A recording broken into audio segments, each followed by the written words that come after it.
આ ઘણા ટાઈમ પહેલાં 4-5 મહિના પહેલાં મને એક ચેલેન્જ આપવામાં આવી હતી અમુક નેતાઓ દ્વારા કે તમે ખેડૂતના ડાયરાને ડબલ પૈસા આપશો. અને હું કીધું મેં ડબલ નહીં, મારે ફ્રીમાં પ્રોગ્રામ કરવા છે, તમે રાખો તો ખરા. અને જે ધંધો બનાવ્યો હતો ખેડૂતના નામ માટે જે બિઝનેસ ચાલતો હતો, અને આજ પહેલી વાર જેતપુરમાં એવું લાગ્યું કે કોઈ રાજકીય નેતા છે નહીં. મેં કીધું રાજકીય નેતા છે તો નહીં આવું, તો નિલેશભાઈ ખેડૂતના જે મેન છે ને આ જવાબદારી લીધી, કોઈ રાજકીય નેતા હશે નહીં.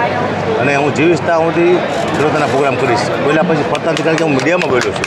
અને મીડિયામાં બોલો ને એમાં રેકોર્ડિંગ હોય તો વિચારીને બોલવું પડે તમારે કે તમે કરશો કે નહીં કરો. મારી ચેલેન્જ હતી, આજ મેં પૂરી કરી. આવા ક્યાંય પણ આખા ગુજરાતમાં પ્રોગ્રામ હશે હું ફ્રીમાં જવાનો છું. અને ખેડૂતમાંથી દુઃખ છે આપણે સહભાગી બનવા આવ્યો છું. અન્યાય થઈ ગઈ તો પાકા પાઈ, કારણ કે આ તો ખેડૂત તો જગતનો તાજ છે, ખેડૂત રાત છે, ખેડૂત દિવસ છે. રાતે પણ ખેડૂતને યાદ આવે, જ્યારે ઘરમાં રોટલો આવે વારુમાં ત્યારે. દિવસે સવારમાં ઓટું નાસ્તામાં ભાખરી ખાતા હોય ત્યારે પણ ખેડૂતને યાદ આવે. એ ખેડૂત રાત છે, ખેડૂત દિવસ છે, ખેડૂત જગતનો તાજ છે. જગતના તાતના આંગળા પડે એ દેશમાં કોઈ સારું થાય નહીં. અને સરકારને વિનંતી કરું કે આપ ચોક્કસ ખેડૂતમાં ધ્યાન આપો, કારણ કે ખેડૂત છે તો આ દેશ છે. જય જવાન જય કિસાનનો નારો એટલા માટે જે જવાન છે દેશની રક્ષા કરશે ને ખેડૂત દેશને અન્ન પૂરું પાડે છે. ખેડૂત નહીં હોય એટલે આ દુનિયા ભૂખી મળશે.